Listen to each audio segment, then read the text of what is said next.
Welcome, everyone. We are so pleased to have you today at Landmarks Illinois' 2023 Most Endangered Historic Places List announcement.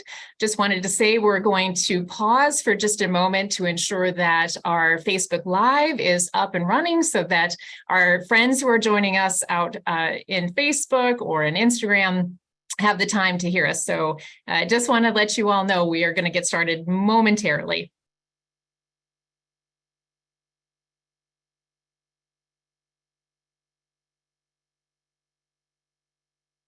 All right. I think we are good at this point. So everybody, hopefully we have our Facebook Live community joining us, our friends again on Instagram. We're so pleased to have you here today and excited to talk with you about the 2023 Most Endangered Historic Places list. So all right, everyone. Welcome. My name is Bonnie McDonald. I'm the president and CEO of Landmarks Illinois, and we are so glad to welcome you as we announce the 2023 list. I want to welcome our large community of supporters today and our media partners for being here with us. And I would like to remind the viewers on the webinar and watching on Facebook Live that the presentation today is being recorded. So a full recording is going to be available to watch later on the Landmarks Illinois YouTube and Facebook pages. And another housekeeping note just before we get started, that we have embedded closed captioning on the webinar. So to enable this feature, please click on the Show Captions button at the bottom of your Zoom screen. Again, if you want closed captioning. Now, for those of you who are new to us at Landmarks Illinois or not familiar with us, we want to give you a warm welcome. We are a historic preservation nonprofit organization that was founded in 1971. We provide the resources, expertise, and connections that people need to save the places that are important to them in their communities. Now, Landmarks Illinois has been publishing a Most Endangered list since 1995, and it remains our longest running and most impactful advocacy program. Through the Most Endangered list, we have called attention to more than 300 culturally and historically significant places across Illinois, and we've helped hundreds of them to be preserved, rehabilitated, and reused. Now, I encourage you to visit our website, which is www.landmarks.org, that's landmarks with an S, to learn more about the Most Endangered program. There, you can also learn more about each Most Endangered site that you are about to see today. Now, all the information that I will share will be posted to our website after this press conference as well. Now, members of the media, you can find helpful resources on our website, or please reach out to Caitlin McAvoy, our Director of Communications, for more information. Now, before I begin, I want to recognize our staff who make this program possible each year, and that includes our advocacy team to start out. Advocacy Manager Kendra Parzin, who manages our Chicago and suburban sites, as well as Regional Advocacy Manager Quinn Adamowski, who serves the rest of the state of Illinois, as well as our Chief Operating Officer Frank Butterfield, who leads the advocacy team. And as I mentioned, Caitlin McAvoy, who is our Director of Communications, who has done such a wonderful job to put this press conference as well as materials together with the advocacy team. And our hardworking interns as well, Mira Kostner, who is studying historic preservation at the School of the Art Institute of Chicago. Thank you, Mira. And Becca Brown, thank you. She is studying communications, theater, and media at the University of Illinois at Champaign-Urbana. Now, after I present the 2023 Most Endangered sites, you will have the opportunity to ask Kendra and Quinn specific questions, which you may have. So all members of the audience, including the press, are encouraged to ask questions during this time at the end of the press conference.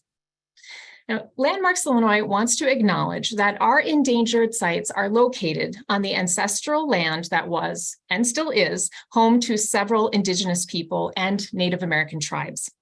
Through unscrupulous and violent practices, the U.S. government forced the removal of Native Americans from what is now Illinois and opened lands to American settlement.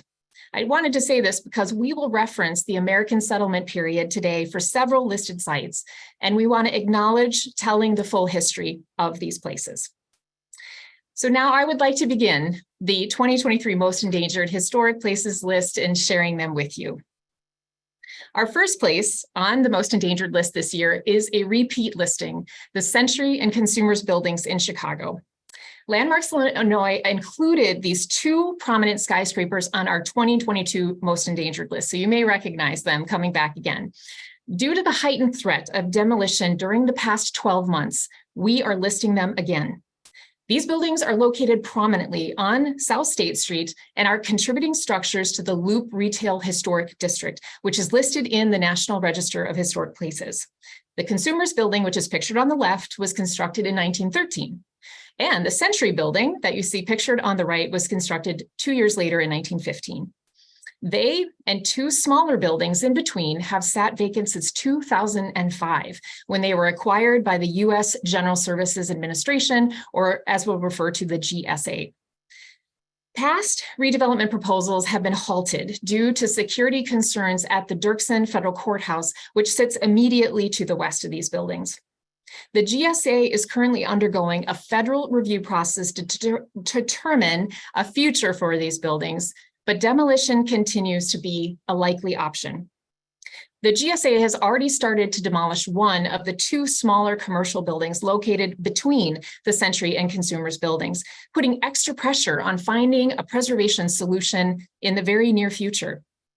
We understand the federal government's security concerns for the nearby courthouse, but we believe that they can be addressed without demolishing the Century and Consumers buildings, which are historically and architecturally significant. The GSA can work with the private development community to come up with adaptive reuse solutions for the buildings that creatively respond to the security needs of the courthouse. And they do not leave a very empty hole in one of Chicago's most important retail and commercial corridors. Chicago Alderman Brendan Riley, who represents the city's 42nd Ward, where the Century and Consumers buildings are located, had this to say, quote, "The unique architectural elements of the Century and Consumers buildings contribute to the diversity and distinct historic urban environment in the Chicago Loop. I believe there is a path to saving them and putting them back to good use while addressing the federal security concerns," end quote. You can help us advocate for the preservation of these two skyscrapers by participating in the public comment opportunities that are happening during the GSA's National Environmental Policy Act process, which is currently ongoing. You can visit the GSA's State Street Project page to learn more about how to do that. You can also contact the offices of U.S. Senator Dick Durbin, the Chicago Mayor's Office, and the GSA Administrator Robin Carnahan to voice your opposition to demolition. In April, the Commission on Chicago Landmarks approved preliminary recommendation to landmark the Century and Consumers buildings after significant advocacy by many groups. The Commission will revisit the landmark designation for these buildings at its meeting this afternoon. Our next site is another one that we have previously called attention to on the most endangered list, the Alexander Brothers Blacksmith Shop in Geneva. Now, some of you may know this as the Old Mill Race Inn, which is the name of the restaurant that opened in this one-story limestone structure, and it operated from the 1930s until 2011. The building is one of the oldest surviving commercial structures in the suburb of Geneva, and it was constructed in 1846 as a blacksmith shop. Now, to the outside eye, it might appear as a very humble stone building that is very much in need of repair. But to locals, it is a beloved, iconic, and irreplaceable piece of Geneva's industrial history. And parts of the interior are also surprisingly intact. The Alexander Brothers Blacksmith Shop is a highly visible location in Geneva, sitting off the town's main street near walking and bike paths along the Fox River. Now, Landmarks Illinois included this building on our 2018 most endangered list as part of our early settlement era buildings in Geneva listing. At the time, the structure's owner, the Chaudine Family Foundation, was seeking to tear it down. Following our most endangered listing and dedicated local advocacy efforts, the city of Geneva designated the blacksmith shop as a local landmark, and this prevented the demolition of the structure at the time. Today, however, the building once again faces a demolition threat. The Chaudine Family Foundation has applied for a permit with the city to de-designate the landmark so it can tear it down. The owner argues that it is not financially feasible to reuse. Concerned citizens in Geneva have voiced their desire to see the blacksmith shop preserved, so they do not lose this important piece of local history. Now, Geneva resident Alan Lehigh said, quote, "Geneva benefits by having a brand, and respect for our heritage is an important part of that. The Alexander Brothers Blacksmith Shop should be viewed as an opportunity, not as a problem," end quote. The owner, however, has refused to consider alternative redevelopment scenarios, to seek alternative funding sources as well for a restoration. The Geneva Historic Preservation Commission met just this week on Tuesday to review the report to determine the economic feasibility of reusing the historic blacksmith shop.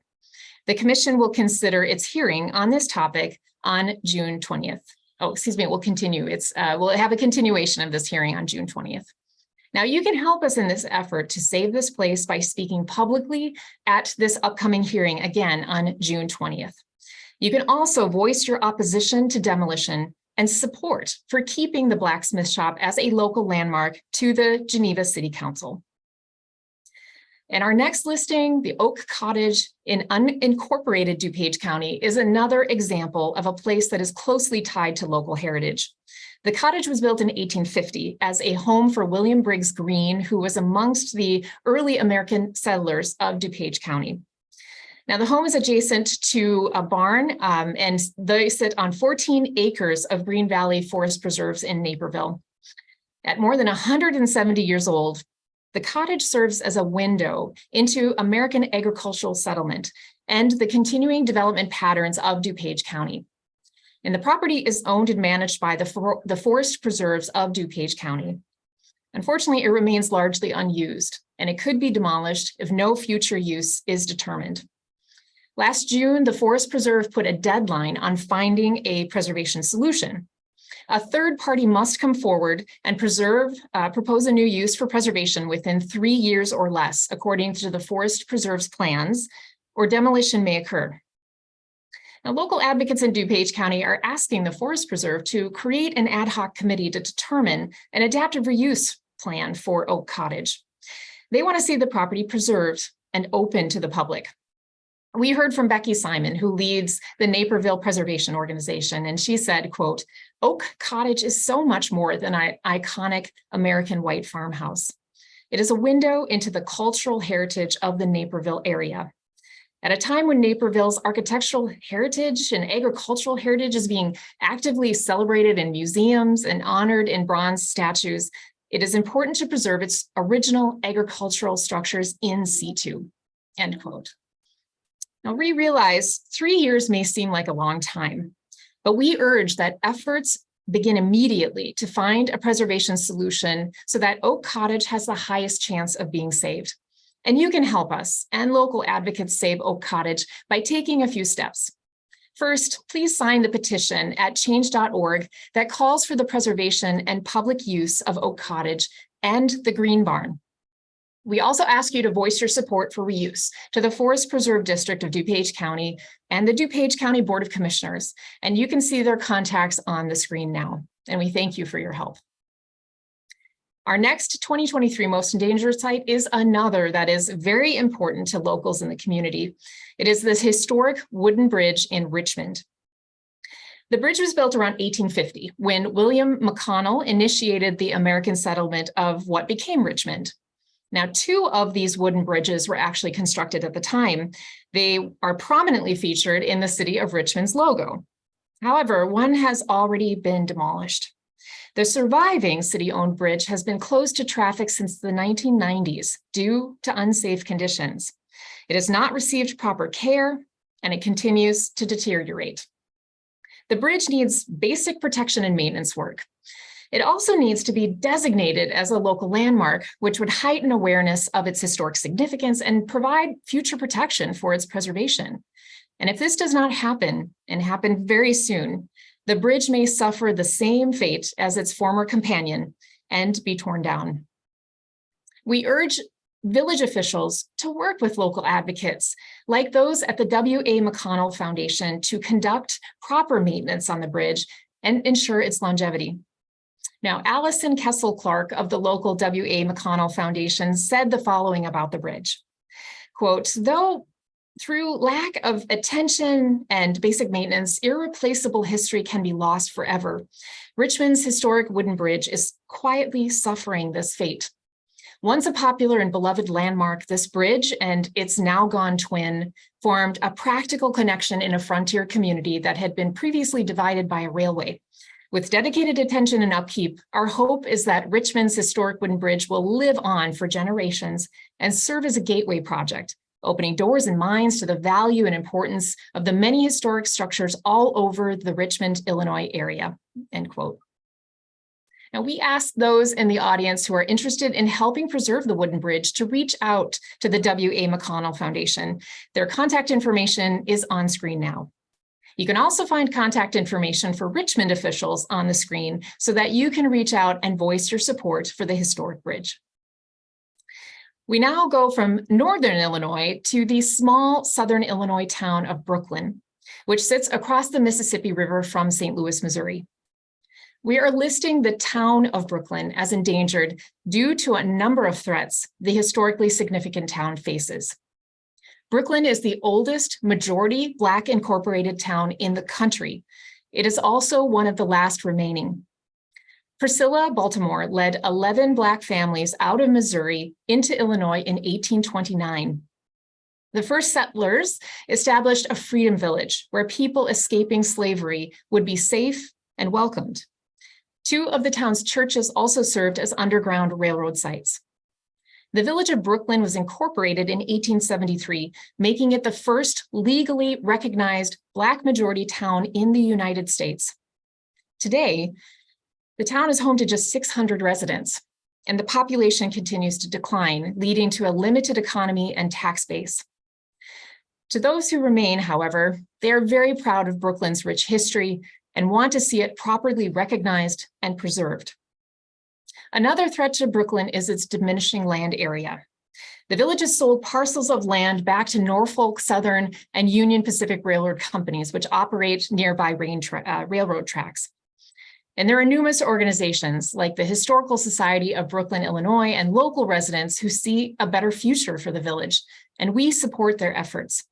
Here is a quote from Robert White III of the Historical Society of Brooklyn, Illinois. Quote, Brooklyn is a beautiful place that many don't know exists.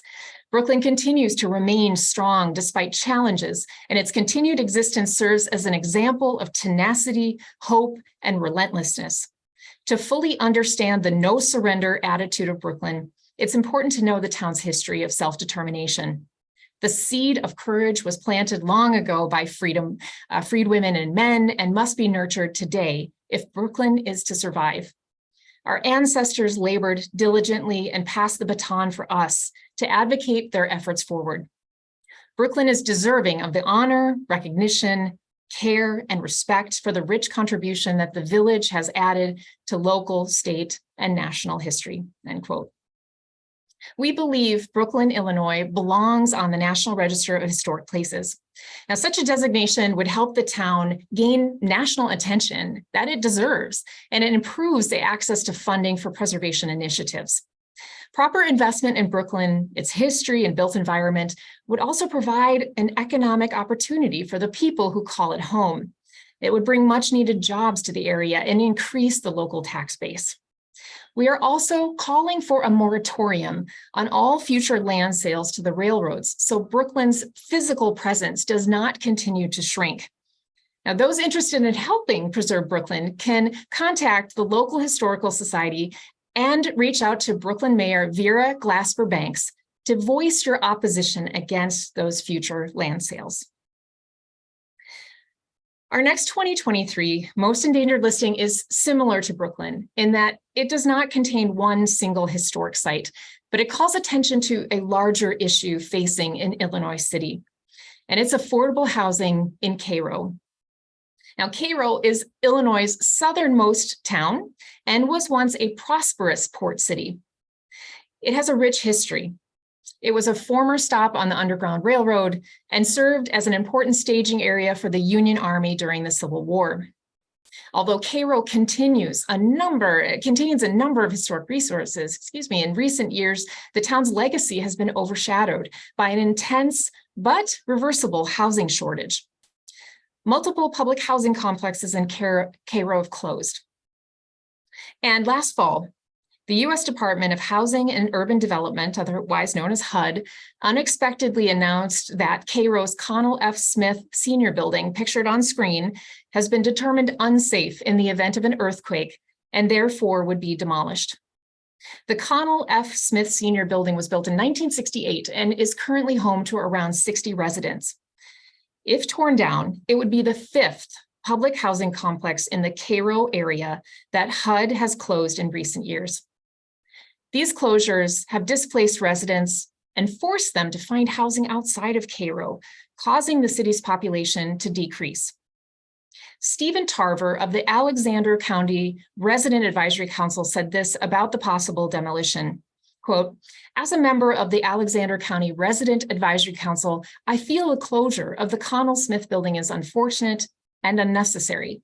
If HUD insists on closing it, there needs to be an affordable housing development plan in place through new construction or through adaptive reuse of CAIRO's historic resources," end quote. You can help us advocate for this important issue in CAIRO by contacting HUD and Senators Tammy Duckworth and Dick Durbin. Ask that they not demolish another affordable housing complex, especially without having an affordable housing plan in place for CAIRO. You can also reach out to the men of power and women of strength in CAIRO to see how you can support efforts to improve the quality of life for CAIRO residents. The CAIRO Historic Preservation Project also has resources and information of how to preserve and reuse local resources. The demolition of our next endangered site would also be detrimental to local residents as well as the environment, the DAMEN silos in Chicago. The large former grain silos were constructed in 1906 by the Topeka and Santa Fe Railroad, and the silos stand 15 stories tall and are situated along the Chicago River in the McKinley Park neighborhood. Now, they are prominent local landmarks and one of the last remaining monuments of Chicago's historic dominance in the national grain industry. Now, for much of the silos' history, they were owned by the state of Illinois. And last fall, however, they were sold to Matt Asphalt, which has proposed tearing them down to build a new corporate headquarters and trucking facilities. The sale of the silos went through without community input. Local residents also oppose Matt Asphalt's plan for the sale, citing environmental concerns and the loss of an important piece of Chicago's industrial history. The neighborhood of McKinley Park is in the midst of an ongoing struggle for environmental justice, and the proposed redevelopment of this site could exacerbate that issue. Local advocates want to see the site creatively reused in a way that invites the community into the space. Now, that might be public art, recreational amenities, music venues, and park space. Other cities like Toronto, Buenos Aires, Minneapolis, Akron, Ohio, Omaha, and even the Australian outback transformed their silos into murals, museums, housing, climbing gyms, and sports stadiums. Adaptive reuse of silos has the potential to be both imaginative and beautiful. Community engagement, though, must be a key component of any plan for this site. The McKinley Park Development Council is a group of residents, teachers, and business owners working collectively to foster economic, cultural, and social development in the community. And they had this to say about the DAMEN silos, quote, "Easily seen from I-55 and the Orange Line L, the DAMEN silos are an iconic reminder of our community's role in feeding America for over 100 years, end quote. Now, you can help advocate for the silos by asking the City Council of Chicago to intervene in the future of the site. And you can help prevent situations like this from happening in the future by reaching out to your state representative. Our next 2023 Most Endangered site is one that has multitude of reuse potential as well, and it is the Old Laws Hotel in Charleston, Illinois. The building was originally constructed as a family home in 1874, but it has been used as a hotel and a home for seniors throughout its history. Now, the Old Laws Hotel operated as a site from 1907 until the mid-1960s. But for more than 30 years, however, it has sat neglected and empty. The Old Laws Hotel is prominently located next to Charleston's historic Courthouse Square. This public area in the center of town attracts residents and visitors, and it is home to a number of buildings that are included in the National Register of Historic Places. The years of deferred maintenance at the Old Laws Hotel have created an eyesore for this popular downtown area of Charleston. The building's brick is failing and the structure is deteriorating. An immediate intervention is needed to save the historic building. The restoration of the Old Laws Hotel is also essential to the ongoing revitalization efforts of historic downtown Charleston. If steps are not taken to restore and maintain the property, the Old Laws Hotel could become a public safety hazard and a candidate for demolition by neglect. Nora Pat Small of the Charleston Historic Preservation Commission had this to say about the historic site. Quote, with proper restoration, the Historic Laws Hotel could regain its visual prominence at the edge of Charleston's historic Courthouse Square and once again contribute economically and aesthetically to the city. The Courthouse Square and its environs are not only vital reminders of Charleston's historical development, but they also continue to serve as the city's heart and as desirable commercial and residential districts. The Laws Hotel is one key to sustaining the square's vitality. The Old Laws Hotel could be reused as a museum, a visitor center, or even house a small business. Now, you can help the preservation effort by reaching out to the Charleston Historic Preservation Commission to voice your support for the reuse of the Old Laws Hotel. And you can see their contact information on the screen right now. Now, our next and last 2023 Most Endangered listing is the Baxter International Headquarters in Deerfield. The former campus for the medical products company is made up of 10 office buildings on more than 100 acres of land. The buildings were designed by renowned architectural firm Skidmore, Owings, and Merrill. The first 4 original buildings were constructed in 1972, and then there was an expansion that came in 1985. Now, SOM won numerous architectural awards for the campus's design, and it remains an important part of mid-century modern design today. Despite this architectural significance and opportunities for reuse, a proposed buyer of the property may demolish it. Earlier this year, Baxter International announced that it would sell its headquarters campus to BRIDG Industrial, which plans to tear down the existing buildings and replace them with logistics warehouse facilities. The Village of Deerfield is currently considering an application to annex and rezone the property to allow this change of use. Unfortunately, the campus has no landmark protection of any kind to prevent or discourage its demolition. Now, Baxter International joins other suburban office campuses built in the mid-century that are threatened by the decline of demand for office space. Amongst these are the Scott Forsman headquarters in Glenview, which we listed in our Most Endangered in 2021, and is at risk of being demolished to make way for rental housing development. Rather than demolish the existing Baxter campus, this is an excellent opportunity to reuse a unique and high-quality architectural resource.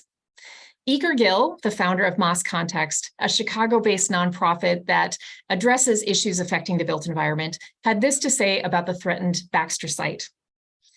Quote, the campus for Baxter International is a thoughtful set of buildings arranged in a carefully considered landscape, creating a unique environment for workers and visitors.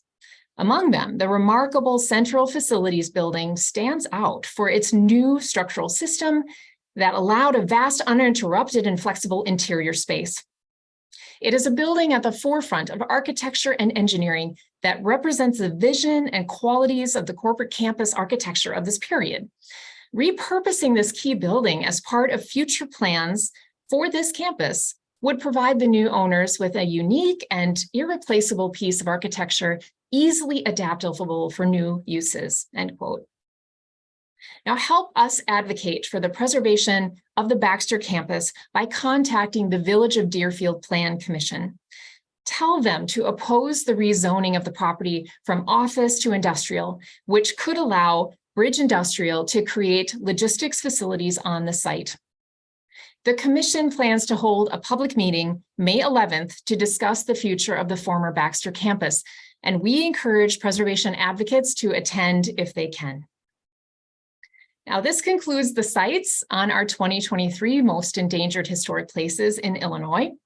I now want to open up our Q&A portion of today's announcement and encourage all members of the audience to participate, including those of you who are watching via Facebook. Now, to help answer questions, I would like to welcome onto the screen the members of our advocacy team who are instrumental in developing this year's list of most endangered places and continue to advocate on a daily basis. Now, Kendra Parzan, our advocacy manager, serves Chicago and the suburbs, and Quinn Adamowski, our regional advocacy manager, serves Greater Illinois. So everybody, if you're joining us on Zoom, you can type in your questions using that Q&A feature on the bottom, which you can click at the base of your screen on the Zoom webinar screen. Those of you on Facebook, just put your questions in the comments section of the video feed and we will bring them into the conversation here.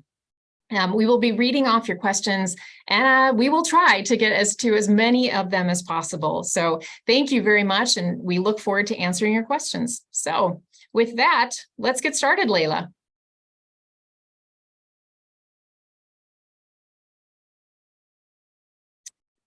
think we have 3 questions. Let's see. Layla, have you heard questions in the Q&A? Well, we had a question about will the transcript be available? So I just put into the chat that this presentation will be available on our YouTube page, and all of the information from the presentation will be on our website, landmarks.org. Wonderful. Thank you. So again, we have 9 sites. You see them on screen right now, and they represent the incredible diversity of our cultural, historic, and architectural legacy in many communities. So we're looking forward to hearing your responses to that. I see we have a comment from Mark Hallett. So Mark, we appreciate your being here from Illinois Humanities, our partner. So Mark writes, thanks for an amazing presentation. Does LI, Landmarks Illinois, share resources on tax credits for preservation? Secondly, would be great to see the connection between preservation and environmental efforts teased out more explicitly. So I am going to ask Quinn, would you talk about our work on tax credits and sharing that as an incentive for preservation? And then Kendra, if you could prepare to talk about the explicit connection between environmental justice and preservation. Thank you, Bonnie, and thank you, Mark, for the question. Yes, we oftentimes will work with local advocates, organizations, businesses, mayors, communities all across the state to talk about tax credits and information about how those work, and connect folks to either officials who work on those directly, organizations that work with those directly, connect you to the State Historic Preservation Office that understands the process very well. In our work, we are working right now to expand and enhance the tax credit that is available in Illinois. Right now, there's a yearly cap of $15 million that can be allocated. And the program actually sunsets in December of this year. So we are working to see that extended for an additional 5 years and increase the allocation from 15 million to 75 million for Illinois state tax credit, which would allow for a lot more projects to gain financial incentive. So we are happy to discuss that further offline. This is work that Kendra and I both do on a regular basis. And we're always looking for ways to push for historic preservation through tax credits or any other means necessary. So please do reach out to us if you have questions about how tax credits work and or who to connect to in order to start that process. Quinn, perhaps you could put in the chat the bill numbers at some point so that people could speak with their local representatives in the Illinois General Assembly. The session is coming up to an end very soon, so we ask for your advocacy to help us with this. There's also a brand new report that I believe was just released or is being released by our State Historic Preservation Office about the success or what has occurred because of the State Historic Tax Credit as well as the River Edge Redevelopment Zone Tax Credit. Quinn, is there any other comments you want to make there? I don't. Thank you, Bonnie, and I will make sure to get both of those bills into the chat. Great, thank you. And for our colleagues at the State Historic Preservation Office, we want to say thank you for the work that you have done to obviously support the work of the State Historic Tax Credit, make that possible for people to use that incentive, and also to work together with us as we think about expanding that program. Kendra, let's ask you about these connections between environment, environmental justice, and the work that we do in preservation. Absolutely. Thank you, Bonnie, and thank you, Mark, for this question. I think one of the clearest connections that we can make between preservation, particularly this list of buildings and environmental concerns, is the question of, what happens to these buildings if they are demolished and all of these materials, unfortunately end up in a landfill. And so I think that's a major concern especially with some of these larger buildings, including the Century and Consumers buildings, as well as the Baxter International headquarters. Both cases where to tear these buildings down would result in a lot of waste, a lot of loss of embodied energy in these buildings that could be put back into another use. We also, and a similar concern with the DAMEN silos, again, a very large building, a very prominent site, where not only would the demolition result in a lot of waste materials, I think also there is a concern about what hazardous materials might be present in the silos that could potentially be a problem in the event of demolition. That could certainly have some adverse health impacts on the if improperly contained during demolition, which of course we are not saying that they would be, but it is a concern for surrounding residents.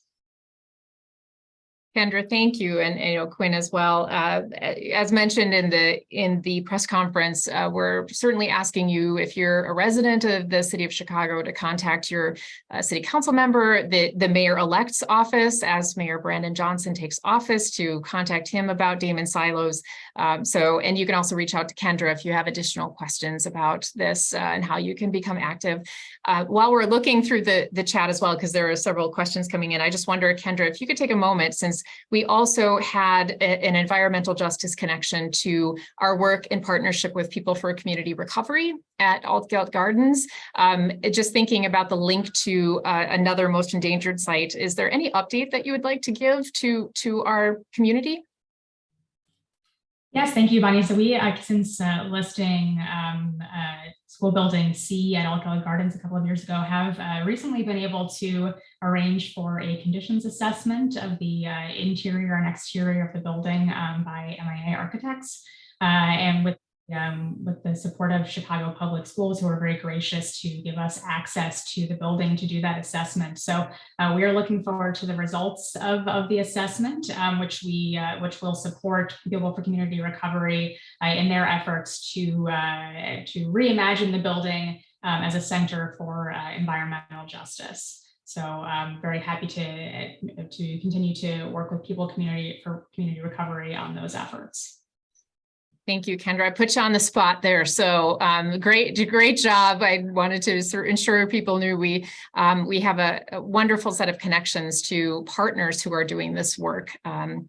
I just wanted to note that in our order of comments that are coming in, and thanks to Layla Wills, our brand new programs manager, for helping with the chat, everybody, we're going to try to get to your questions, that there was a comment. So we see, Elizabeth, that you made a comment here in Carroll County. So for those who may not have been to Mount Carroll, Carroll County is on the western side of the state, that you made the comment that your home is, as you found out, a former what's called an Indian boarding school. And just to say that there was just an initiative at the, I believe, national level to help identify former boarding schools, Indian boarding schools, where young children were forced to go.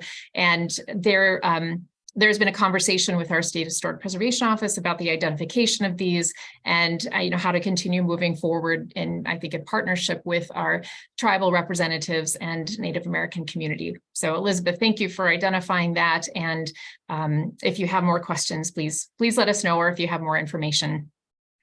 Thank you, Jim Miller, our partner, who is the executive director of Illinois Main Street, is here, and we appreciate having you as a representative. You know, the communities that we've mentioned, you know, many of them are Main Street communities or have really strong downtown historic districts, and we have a wonderful partner in Illinois Main Street. If you are part of a community that has a downtown district, downtown historic district, we encourage you to look at the resources of our partners at Illinois Main Street.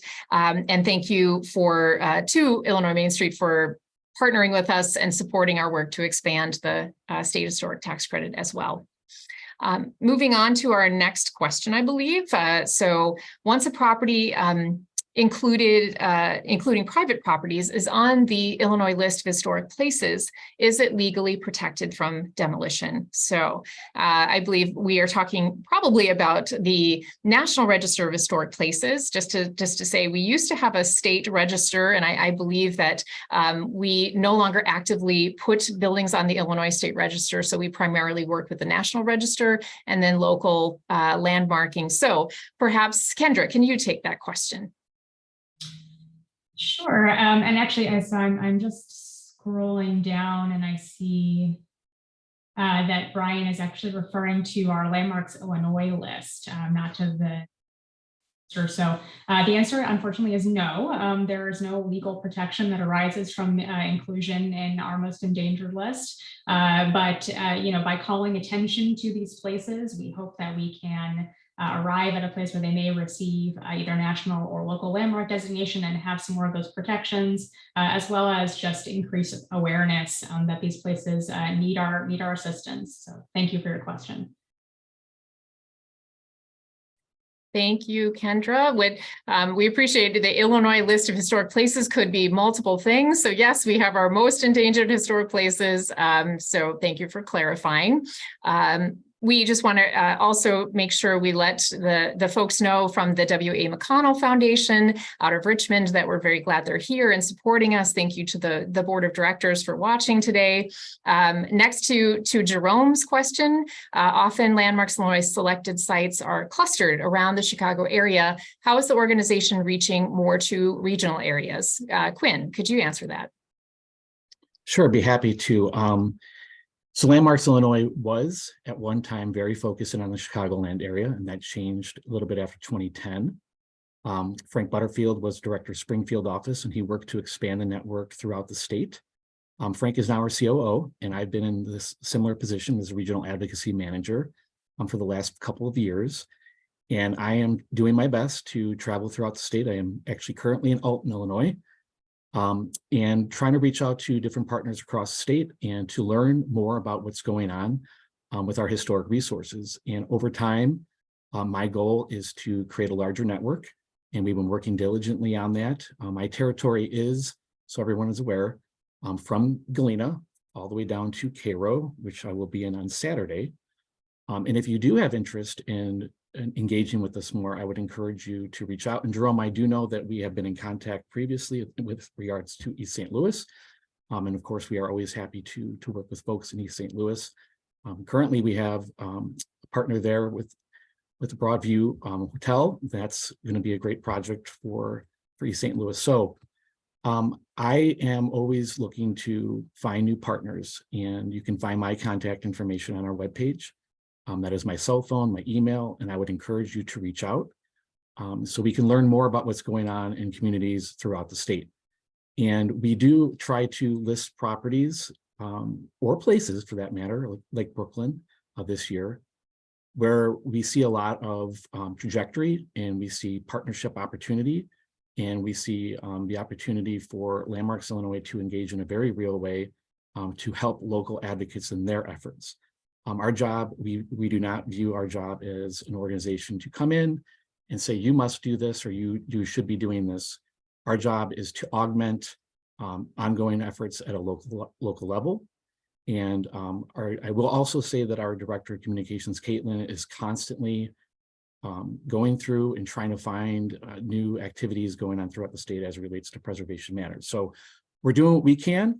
We are a small but mighty staff, and we're going to rely on our current partners and our future partners to connect with us as well, and hopefully expand not only the Most Endangered program, but our grant programs and everything else in between. So we appreciate the question. And Jerome, I will make sure to follow up with you sometime next week to see how we can further engage with matters related to East St. Louis. All right, thank you very much, Quinn. We are working down the both the chat, and we'll get to the Q&A as well. We still have time, so don't worry. We'll keep working through it, everybody. Mary Lou, you had earlier put in the chat, how do I receive your press release, especially addressing the Oak Cottage? Thank you for choosing Oak Cottage. Perhaps I would just say that Caitlin will be, who is just referenced, Caitlin McAvoy, our Director of Communications, will be ensuring that the materials go live right after this press conference. So you can go to landmarks.org to find more information about each of the 9 sites that are listed, the 9 listings. The press release is going to be on in that or on our press room page, which is also there. Correct me if I'm wrong, Caitlin, but you should be able to see it very soon after the press conference is completed. Kendra, is there anything else since Oak Cottage was mentioned? Mary Lou, I think a little bit later down in the chat, you may also have asked whether Landmarks Alumni had notified the Forest Preserve District of DuPage County of this designation. And the answer is yes. We of course, we notify all of our owners that we are including their properties in the list. So they have been notified. Thank you, Kendra. So let's see, Quinn, I want to ask you if you could answer Roberta's question. Can you address what this coveted designation means to Brooklyn and how the present local elected officials can take advantage of the opportunities that can help bring Brooklyn back from the brink of extinction? Absolutely. And Roberta, thank you for joining us today. It's been a pleasure working with you these past few months. So when a property or a place is designated by us as an endangered place, that brings a lot more of attention to it. And in the case of Brooklyn, we have already been engaging with the National Trust of Historic Places, as have local advocates. And we believe that this listing will bring much needed attention, much deserved attention to the importance of Brooklyn and the ongoing efforts to preserve their history. And one of our goals here is to work with local advocates to identify ways to create new economic activity, and Bonnie mentioned that earlier in the presentation regarding getting Brooklyn on the National Register of Historic Places to potentially open up for tax credits and other preservation-related financial resources.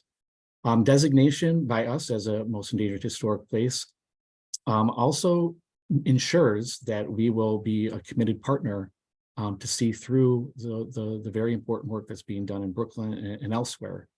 We try to make very conscientious and intentional decisions regarding the sites that we choose each year, because we want to make sure that we have an equitable framework from which we're working. We want to reach as many different audiences and diverse locations as possible. And we have resources internally, but there's only so much of us to go around, right? And we want to make sure that everything that we do is maximized at a local level, and that we can maximize everything that folks at a local level are doing in a greater way. So we look forward to working with Brooklyn, and we did notify the mayor yesterday of this listing, and she has already reached out, thanked us for recognizing Brooklyn and its importance, and said that she would be happy to work with us in any capacity to make necessary improvements of Brooklyn and to save its rich cultural history.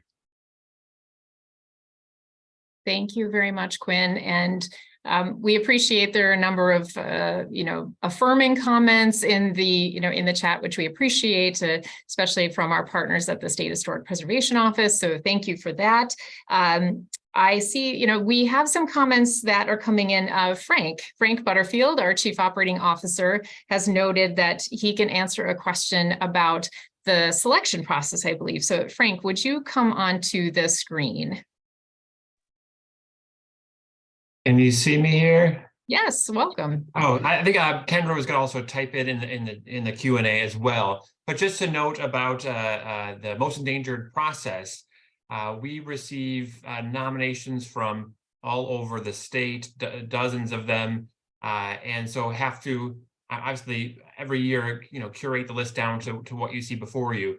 So there's a lot of criteria we go through, and we communicate with our nominees that as they move through the process. I think there was a question too about nomination in future years. People are welcome to nominate all sorts of places. If your place didn't make it this year, you are welcome to resubmit and also talk to our great advocacy staff of ways to improve or why perhaps the site wasn't selected or what other Landmarks Illinois programs are available to you as resources to help save the places that you care about. So thank you very much. And may I interject? We advocate for endangered places all year round. So just because we did not include a site on the list does not mean that we're not available as a resource to help secure its future and find a different outcome. So please reach out to Quinn or I at any time of year if you know of a historic place in your community that is in danger.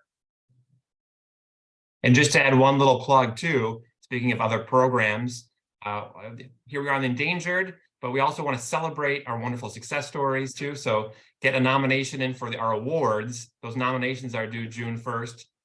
Just a quick plug. I know we have other plugs for programs at the conclusion, but I want to celebrate our success stories too. Mm-hmm.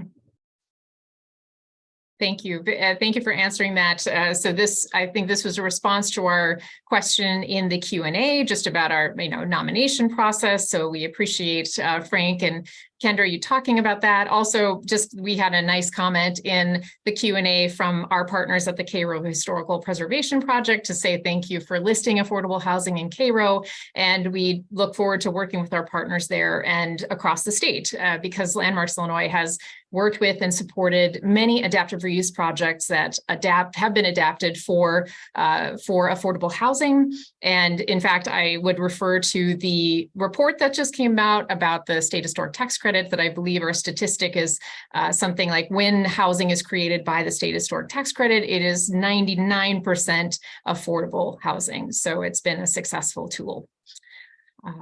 All right. We also, I just want to acknowledge that, Elizabeth, we have seen your comments here about the accessibility of this program. And so thank you for naming what your needs are. We want to ensure accessibility for all so that you can hear this program or read this program or see this program. So we made the closed captioning available. I hope that is working for those who may want to read what we are saying. If you have other ideas, please reach out to me and I'm happy to hear what your needs are. I think we have made it through, but I know Kendra, Quinn, and Layla are going through the chat as well, but I believe we've answered the questions. Do you all see anything else in the questions at this point? I think we have addressed the questions, Bonnie. Nothing's jumping out at me that we've missed. So if we have missed your question, then we apologize. But please feel free to reach out to us after the presentation is over. Mm-hmm. Yeah, I'm not seeing anything either, Bonnie. Wonderful. Well, we can conclude then, and we don't mind giving you back a few minutes of your day. And so just to conclude, as Frank had mentioned, we wanted to note that we have some other programs, we have other opportunities to engage you, and we would like to ensure that you continue to identify what places you care about in your community. So here are some additional ways that we can continue to work together. So you can continue to ask questions as we noted, and you can find the calls to action if you want to read that further, get the contact information. All of that will be on our website at landmarks.org. So please go there and learn more about the 9 listings today, as well as the many listings in previous years since we have done this list since 1995. I would also say that the work we're talking about is supported by the members of Landmarks Illinois and the contributors. So to all of you out there who are supporters of the work that we do, supporters of the Most Endangered through your advocacy, through your donations as a member or your individual donations, we just want to say thank you deeply to you, and we're grateful for what impact you make possible. If you are not already a Landmarks Illinois member, I ask you to consider joining today to support this mission-driven advocacy work that you have seen here, as well as the 100 other projects that we're working on that you're not seeing on the endangered list as well. If you prefer to make a one-time gift, we would invite your, certainly your contributions to our overall work. And you can do that by going to our website, again, landmarks.org, and clicking on the donate button, which is right up top at the homepage. We also have a monthly giving program, and we would welcome if you would like to make an ongoing gift to support our work. You can join the monthly giving program, which allows you to set a recurring gift and do that to a level that works with your budget. We have those upcoming events that were mentioned. We're very excited, as he said, to welcome Layla Wills, who is our new programs manager, and she has her first program coming up on May 18th, our Snapshots lectures. So the Snapshots lecture that Layla is providing us is about the impact of Chicago on the hip hop music industry. You may or may not know that hip hop is celebrating its 50th anniversary in 2023. Our Young and Emerging Professionals Committee is also having a wonderful in-person gathering on June 1st. That's their Skyline Social at the Garfield Park Conservatory, here in Chicago. And our guests are going to be given full access to all the exhibits at the conservatory during this event. And it also features a very engaging cocktail networking reception. So just to say, on our website, you'll find the Snapshots lecture May 18th on the Hip Hop Museum and Chicago's contribution to this. That is a virtual program. And then the Skyline Social on June 1st at the Garfield Park Conservatory is an in-person program. We also want to ask you and make sure that you're subscribed to our email newsletters at our website so that you can stay informed about all of the advocacy work and events that we have. There is so much to share and so much wonderful work that's happening in partnership with advocates all around the state. So again, thank you to our partners who are here and to the work that my team, our team does here at Landmarks Illinois. We are appreciative of all of the work that you do to help people save places for people. So to all of you out there, once again, thank you for joining us here today for the 2023 Most Endangered Historic Places in Illinois announcement. And we ask you to please stay involved with us. Let us know how we can help you and your community save the places that are important to you. Thank you again, and enjoy the rest of your day, everyone.